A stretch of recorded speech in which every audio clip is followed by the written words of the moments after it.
Hello everyone. This middle school math video is a pre-algebra primer lesson. In this lesson, we will be multiplying whole numbers by fractions.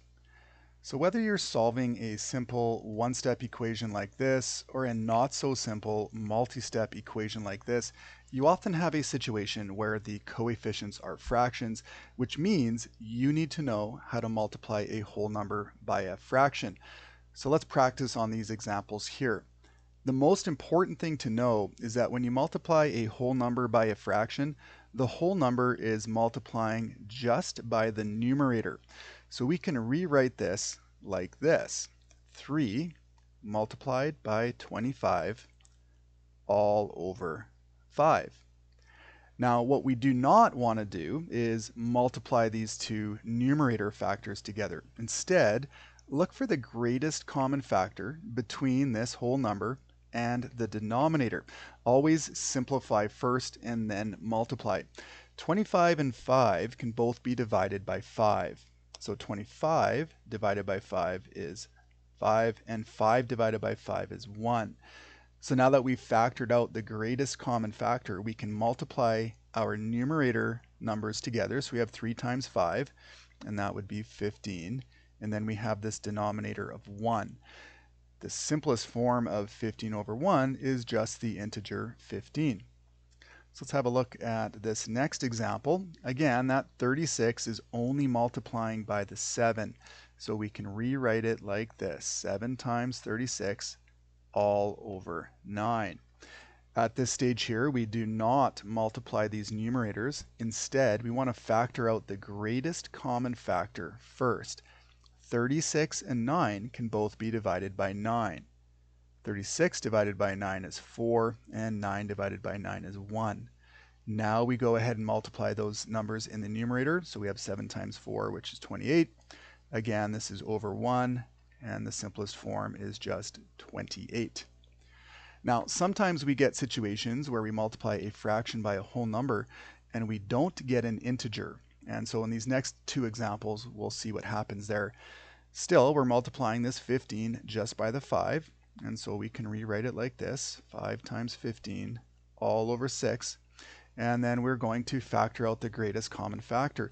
But this time, this denominator is not a factor of 15. But they still have common factors. And the greatest common factor between these two numbers is 3.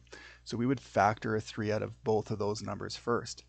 15 divided by 3 is 5, and 6 divided by 3 is 2. Now we multiply our numerator numbers together. 5 times 5 is 25. And this time we have a denominator of 2. So we have a denominator that's not 1, which means we leave our answer as a fraction. Now, depending on where you're working with this in your algebraic equation, you might want to change this to a mixed number, but you'll be able to decide that depending on your equation. So let's have a look at this example. We would rewrite this as 7 times 20 all over 8. And then we look for the greatest common factor between 20 and 8. Now, most of us will see a common factor of 2, but the greatest common factor is 4. So let's factor a 4 out of both of these numbers. 20 divided by 4 is 5, and 8 divided by 4 is 2. And then we would get 35 over 2, which is the same as 17 and 1/2.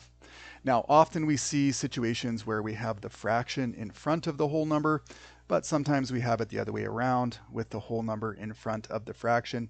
Nothing changes. We still rewrite this as one fraction where the whole number is multiplying just with the numerator. And then we do the exact same steps. Look for the greatest common factor between your denominator and that whole number. In this case, it's 7. So we're going to factor a 7 out of both of these numbers. And at this point here, we should understand that if we have a denominator of 1, we don't need to write this as a fraction over 1. We can just multiply these two numbers and get our answer of 18. All right, let's take a look at this example here. And we'll see again that our denominator is a factor of this whole number. So they can both be divided by 9. And we just multiply our numerator values together to get 14. Now in these next two examples, we'll see a situation where we don't get an integer answer. So we have 12 is multiplying just with the numerator 5, and this is all over 8. And then we can see in this example, 8 is not a factor of 12, but they do have a greatest common factor, and that is 4. So we're going to divide both those numbers by 4.